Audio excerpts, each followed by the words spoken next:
What's going on, SA Gamers? It's Captain Curtis here, and we are in week 2 of our new series. And our series is entitled Pro Tip, and we're looking at wisdom and how wisdom makes you a pro. And the title of this week's specific devotion is Trusting God is a Pro Move. And so we're just going to dive in. I hope you're doing well. I hope you get something out of this lesson. So have you ever made a choice that was unwise? You know, like it wasn't necessarily illegal, something illegally wrong. You didn't break any laws, you didn't lie or cheat in any way, you didn't even really hurt anyone. I mean, maybe you hurt yourself, but you didn't necessarily hurt anyone. But it still was unwise.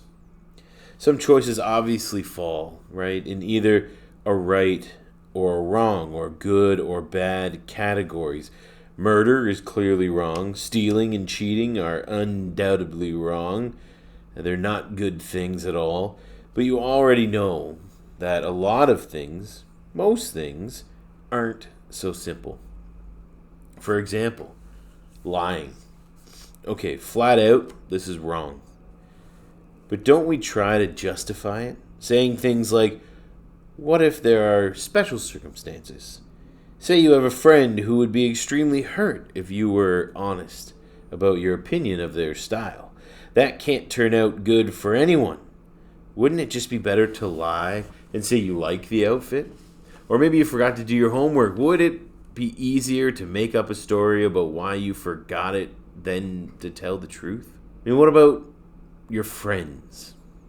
We've all got one friend who makes bad decisions, but they're not a bad person. So what do you do with that? Maybe they don't pressure you to join them, but over time some of their language, habits, and decisions rub off on you. But are you really supposed to just dump a friend?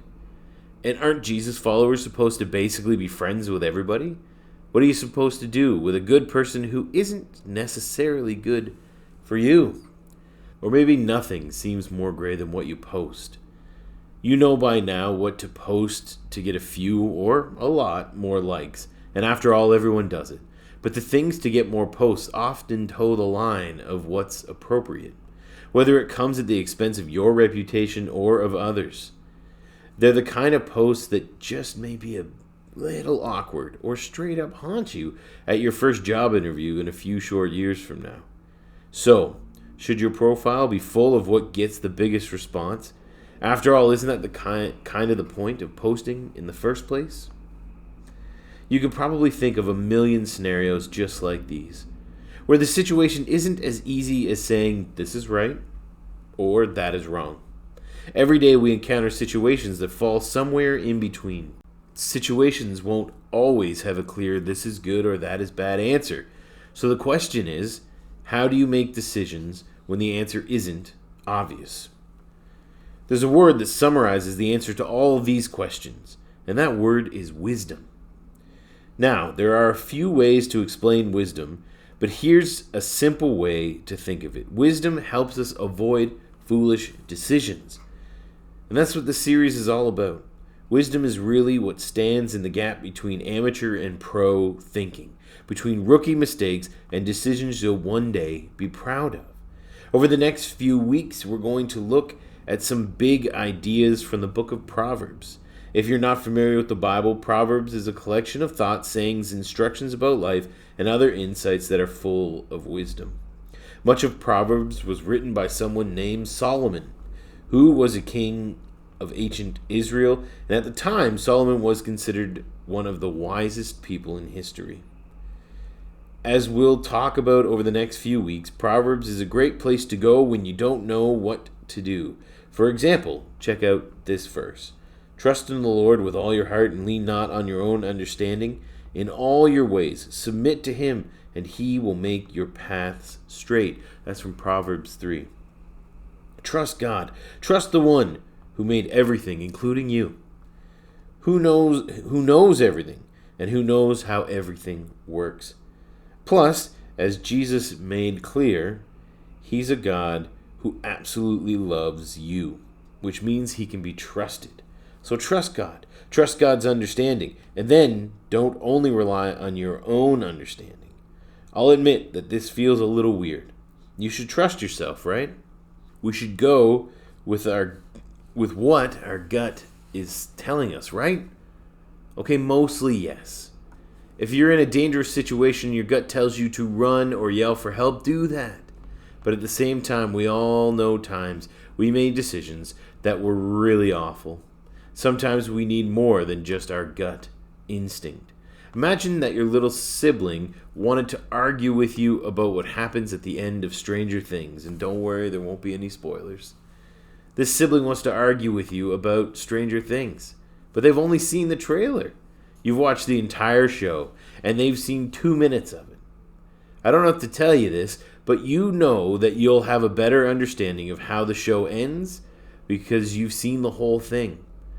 The way God sees our lives works in a similar way. Think of it this way.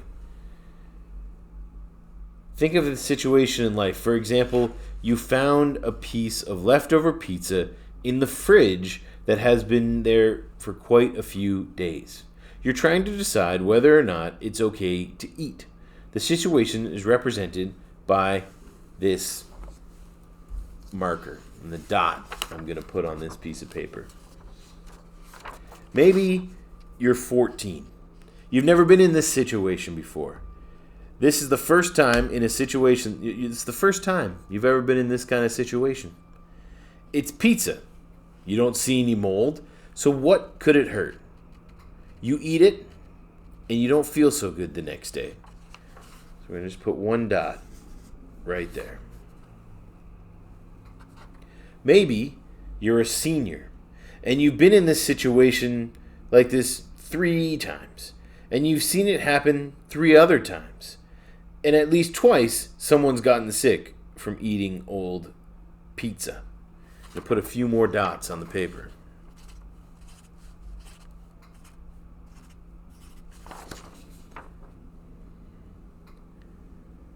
Or maybe you're an adult and you've been in this situation 8 times and you've seen it happen to other people 12 times.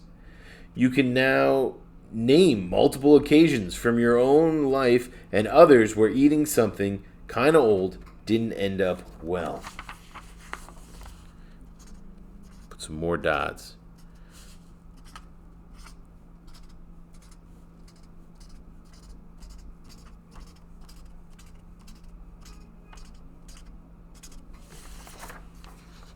Look at all those dots. But if you're God, you've been around since the beginning. You have literally seen this situation every time it has ever happened. And you created everyone who's been in the situation. And this is what it would look like. Look at all those dots. We only know what we know. In other words, we can only know what we've experienced, which means that someone who's older than us, someone who has experienced more of the world, naturally sees more of the situation that we do. So God has a greater perspective than us. That 14-year-old only had one dot, one perspective. You gain more as you get older, but God has every perspective. And before we go on, let me remind you of the verse that we read earlier. Trust in the Lord with all your heart and lean not on your own understanding. In all your ways, submit to Him and He will make your path straight. So I want to just continue to break down this verse. Trust God and don't rely on your own understanding, and then in all your ways submit to God. Submit is a strange word. Other translations use the word acknowledge, but the big idea is to invite God to be involved and in charge of every part of your life. It's not just a once-a-week thing. You can choose to trust God with all your life. And if you do choose to entrust your life to God, God will make your path straight. Another translation says it this way, and He will show you which path to take. Listen, if you're human, and I hope you are, your perspective is limited. But Solomon is saying that when we trust God with our lives, God will help us see the next step on a better path forward. And following that path now is the best way to avoid making decisions that could negatively impact the future. Trusting God is the wisest thing you can do. Think of it this way: trusting God is a pro move. Following God's wisdom in the gray areas of our life today will be something we'll never regret. As we've seen, life doesn't always present clear-cut choices. Should you stay with your significant other who isn't bad for you, they just aren't good for you either? Should you post just for likes or be a little more intentional with your content? What's the best way to spend your time? The answer to questions like these are found by getting and using wisdom. It means to start practicing and thus developing pro thinking now so that you can live your life like a pro later. Solomon provides some great starting points for finding wisdom and avoiding pitfalls on your path. Trust God, seek out God's wisdom for your situation, and get God involved on your journey. But how do you actually do that? Well, first, check out the Bible. Like we said earlier, Proverbs is a great place to start gaining wisdom and seeing what God has to say. Another great place to start reading is the accounts of Jesus' life on earth. Jesus' life is documented by Jesus' followers in books called Matthew, Mark, Luke, and John. These are the 4 accounts of Jesus' life. You probably know this, but Jesus had a lot to say about experiencing life to the fullest, to living a life free of regret. You can easily park in Proverbs and the Gospels and stockpile wisdom for a great while later. Another thing you can do is show up to church.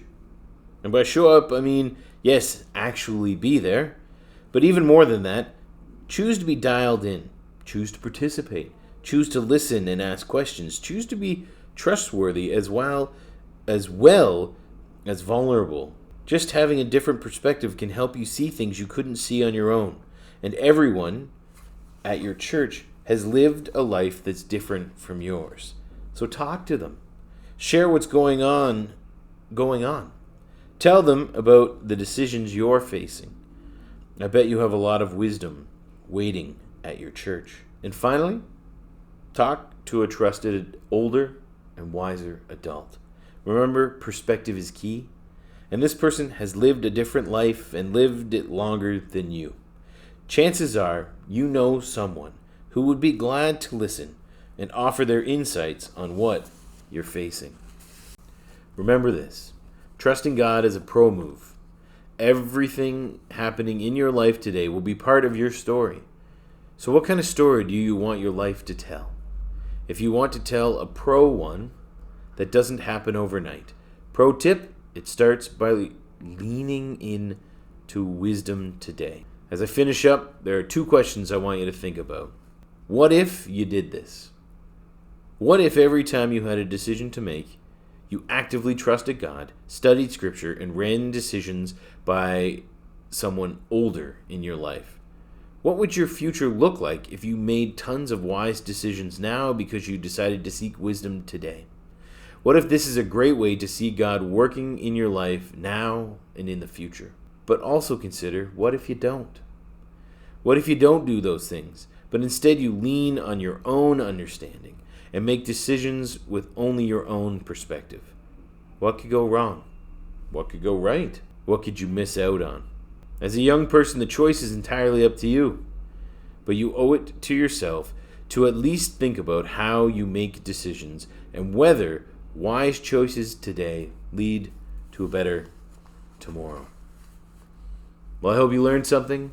I hope you learned a little bit about wisdom and decision making and what God wants for you in your life. We will be praying for you. We love you. We hope you're doing well. And we will see you again next week.